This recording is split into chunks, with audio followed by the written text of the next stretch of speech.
እስክርቢቶ በኢትዮጵያ ሊመረት ነው። የብዙዎቹን ባለውለታ የሆነውና ከልጅነታችን ጀምሮ የምናውቀው ቢክ እስክርቢቶ በኢትዮጵያ ለረጅም ጊዜ አገልግሎት ሰጥቷል። ከአልሳም ብቸኛ አስመጪና ከፋፋይ ከ20 ዓመታት በፊት ጀምሮ ቢክ እስክርቢቶን ለኢትዮጵያ ገበያ ሲያቀርብ ቆይቷል። መገናኛውን ኬንያ ካደረገው ሃኮ ኢንዱስትሪ ከሚባል ኩባንያ ለረጅም ጊዜ ያመጣ ነበር። ቢሆንም ከቅርብ ጊዜ ወዲህ ደግሞ ከቢክ ኢስት አፍሪካ ሊሚትድ ከሚባለው ተቋም ሲያመጡ ቆይቶ የካቲት 29 2017 ዓ.ም በአዲስ አበባ ስካይላይት ሆቴል ኢንቨስትመንት ኮሚሽን ኮሚሽነሩ ዘለቀ መኮንን የክብር እንግዳ ሆነው በተገኙበት ዶክተር የአጋርነት ስምምነት አድርገዋል።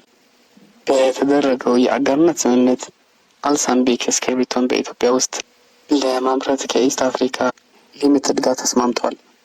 ስምምነቱን የአልሳም ግሩፕ ኃላፊ አቶ ካሚል ሳቢር እና የቢክ ኩባንያ የመካከለኛው ምስራቅና አፍሪካ ቀጠናዎች ኃላፊ ፒተር ቫንደን ብሮክ ፈርሞታል። አልሳም ከማምረቱ በተጨማሪ የምርቱ ስርጭቶ ለምስራቅ አፍሪካ ሀገሮች ኢትዮጵያን ጨምሮ ለጅቡቲ፣ ሶማሊያና ኤርትራ የሚያከፋፍል ይሆናል።